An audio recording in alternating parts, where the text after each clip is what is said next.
got acquired and because they were not able to adapt to the changes of the market, the changes of their offer, or what their customers were looking for. Someone came with an alternative solution, something different that addressed the problem in an alternative way and worked better for the ones that were one time your customers. Now they are customers of the competitor.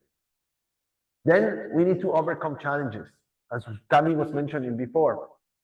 Like what happened with this part was that, yes, we realized that what we want to deliver was not the perfect solution, but we had the challenge with the technology. The technology doesn't allow us to build the perfect solution. We have to fix the technology first, then we can build what we design as the perfect solution. So we need to start overcoming those challenges, try to figure out middle points or middle grounds where we can improve where our product is going while trying to work with the constraints that we have. It can be money, it can be resources, it can be time, or anything that comes along. Then we need to explore alternative routes and basically go into the concept of lateral thinking. That is not the obvious answer is not always the right answer. So like explore a little bit. Like this, also like this buzzword, like think outside the box. Like see how other people is solving a similar kind of problem in a different business domain probably, but maybe you can get ideas, or maybe you can see what they did good or where they failed, so you don't make the same mistake. So look for alternative routes to solve the problem. And then the other one, and the most important one, not everything that you ship will be successful. Not everything you work on will be successful all the time. Not every code that goes pushed and goes to production will be successful every time. So embrace and be happy to continue evolving the product, but also be realistic that not every change that you do will be a successful change. Sometimes you will.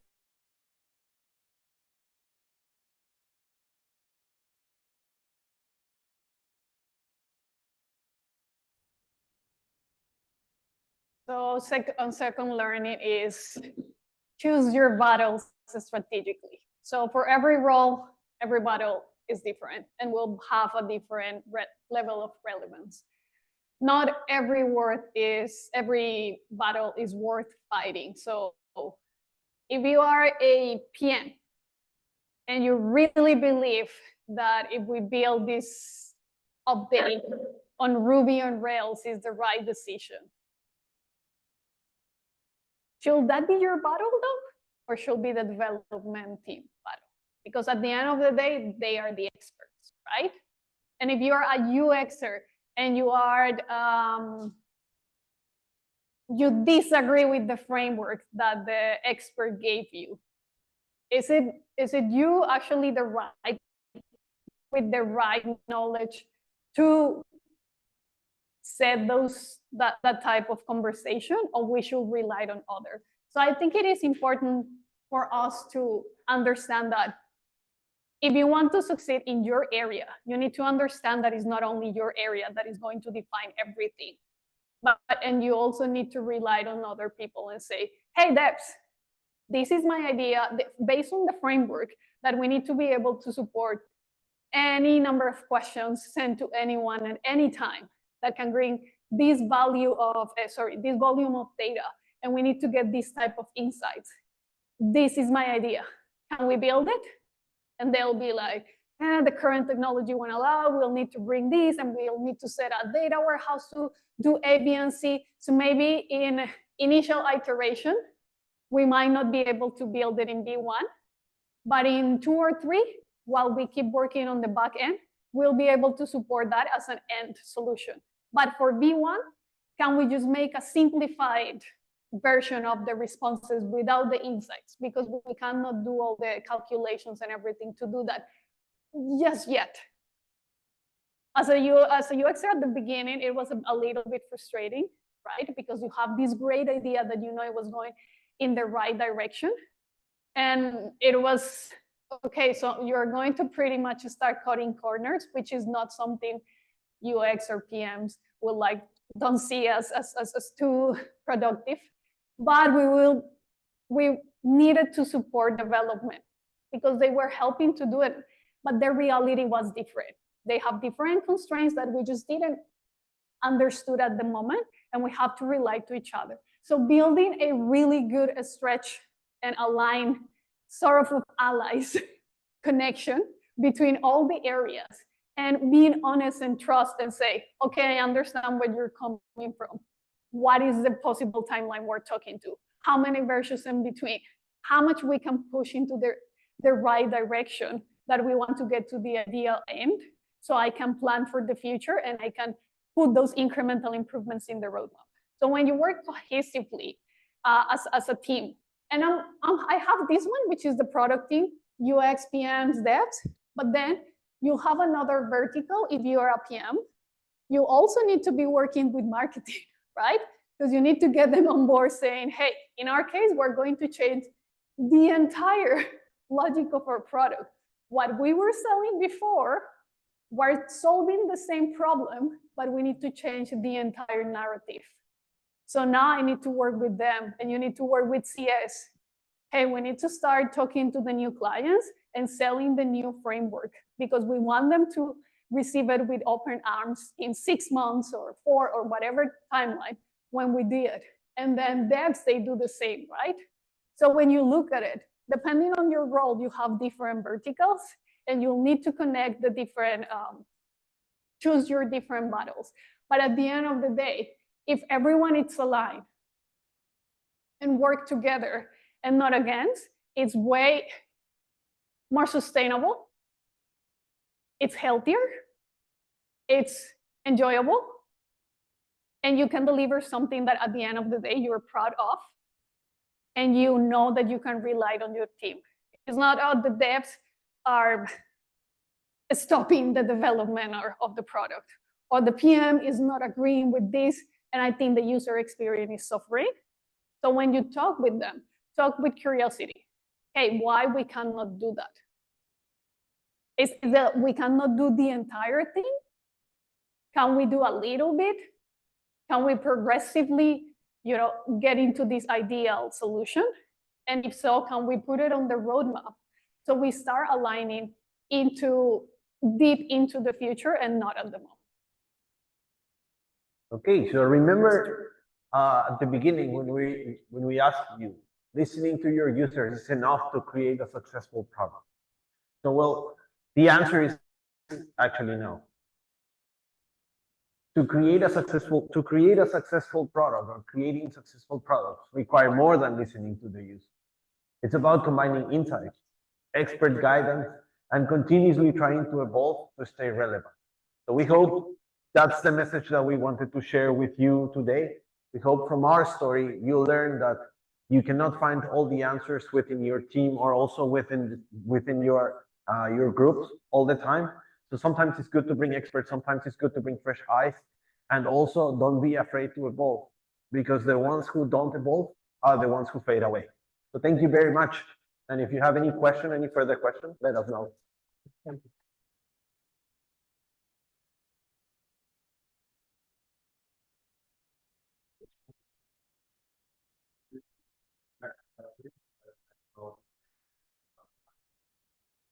Okay, only three or five.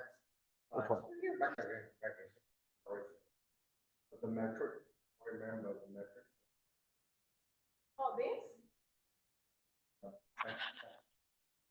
this? So which one? All the metrics. All the metrics. Okay. So what we did here. So basically what we were changing with the framework was to move from a single survey tool, so you can create one single question and then you can see one single answer, to a multiple question survey that allows you to send to anyone, and then also you will need to see answers of these multiple questions. In order to do that, what we need to do was to change the core functionality. So basically the responses need to change. They need to adapt to support multiple questions. And then when you send it to a big group of people, probably what you need to do is filter, because you want to narrow down or see the answers with a context. So all the developers, how can I see it by department? How can I see it by the amount of time that they have been in our company and so on?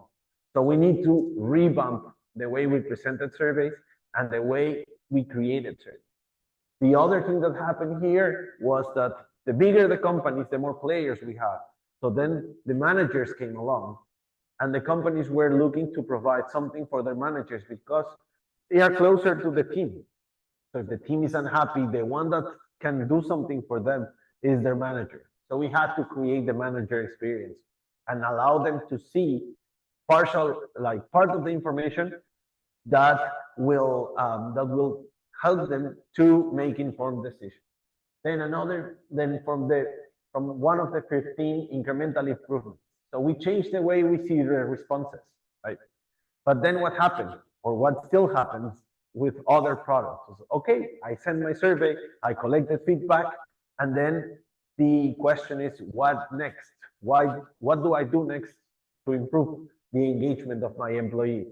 So we need to build the insights and recommendations part, where we can process your survey answers, and based on science and based on how the framework works, we can suggest you what areas you can prioritize with different initiatives to impact positively on the engagement of your employees. Another part that we did was to be able to support and to build even more complex surveys that have questions that are not randomly selected. They are correlated one with another so that they can create specific metrics that later can be shared to other stakeholders of our customers. So, for example, they want to know not only if people is happy or not, but they want to know if they are going to be working with us the next year. So with one of our question templates, you can ask a couple of questions, get some answers, and we can predict to what percentage what is the attrition level of your company. So how many people will likely to be with you the next year or the upcoming years. So some of those enhancements were the ones that we did here. And of course, it came out with 100% revamp on the navigation. And then on the impact, what we were discussing before was all these changes that we showed before were part of the product. But then how it impacted in the business is we reduced 15% of the churn. So 15% of the people that was not willing to renew the contract with us, after these changes, they said yes, and they stayed with us. We reduced 50% of the negative qualitative feedback that was basically, as Cami explained, we learned as a company that has a survey engine or creates a survey engine, we learned that not only qualitative metrics are needed or only quantitative metrics are needed, a combination of both, it's what works better. So it allows you, it will allow you to understand, like if someone scored 3 and you read the context that they can give you, probably you understand where this 3 is coming from, or probably you realize that these 3, it's not reflecting exactly what they are saying in the comment below. So what happened with us was that we started to reducing the number of negative comments that we had, even based on the surveys that we do to our users regularly.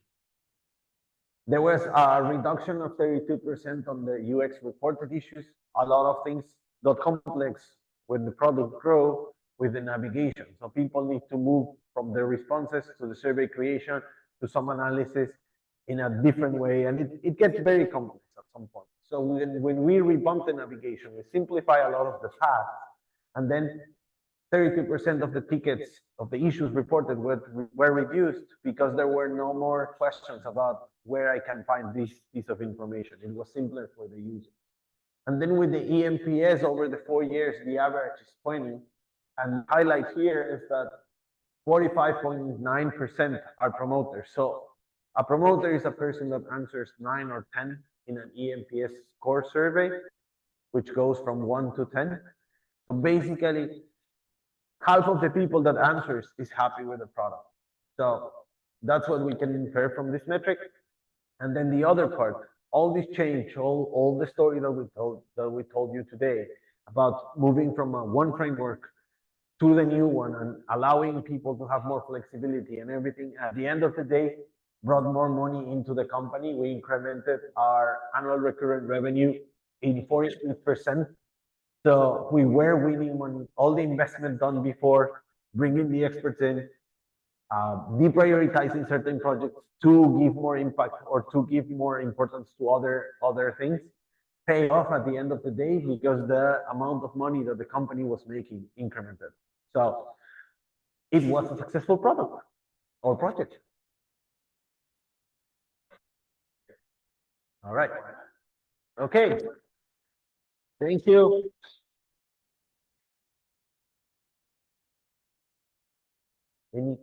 Any questions? No questions? All good? All right.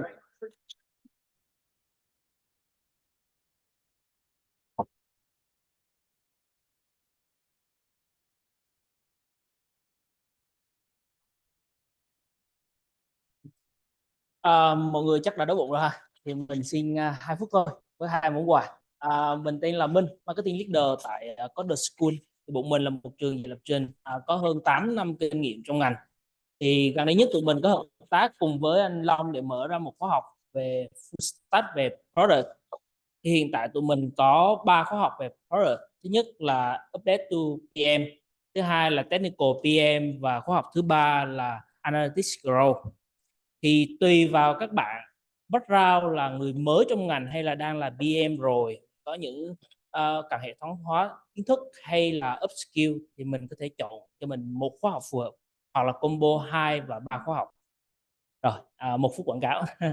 Và tiếp theo là 2 món quà mà mình đem đến ngày hôm nay. Thì đầu tiên mình vừa mới được sếp CEO approve thôi, thì tụi mình sẽ có một cái discount 1 triệu cho các bạn học nếu các bạn học combo 2 khóa hoặc là combo 3 khóa với anh Long.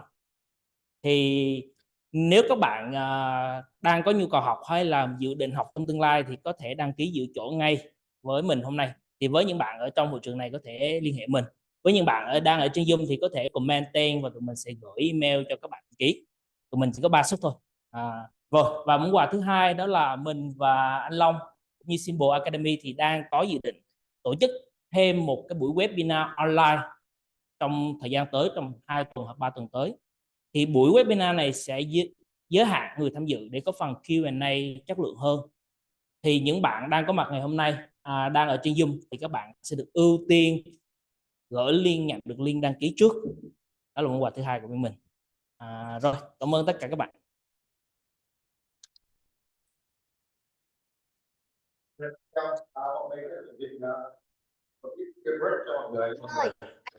Cùng chén. Quên, cho xin vài phút để gọi. So we have a present for you. So we please five speaker to here. Tài bật nhạc, bật đèn lên.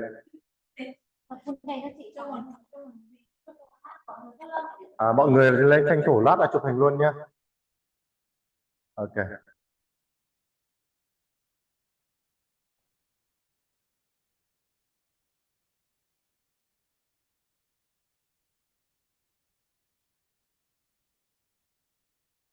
Rồi, Esteban qua.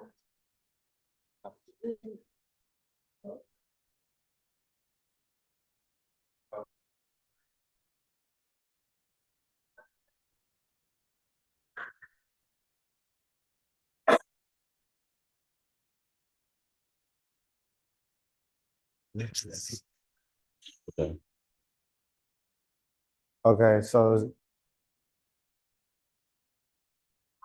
cái nào tím không? Cái này em gửi chị. Không, mọi người nhiều. Này còn là chị Uyên đúng không?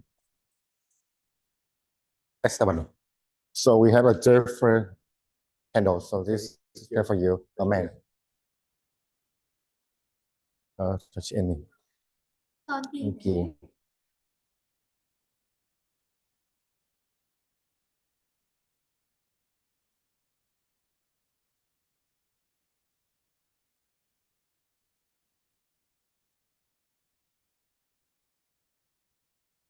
Okay, thank you mọi người nhé. Cảm ơn các bạn online rất là nhiều nhé. Chắc là tầm 1-2 tuần nữa sẽ có một cái workshop mới về data. Nếu mà các bạn UI UX thích thì có thể join thoải mái. Ok, chắc mời mọi người lên chụp tấm hình.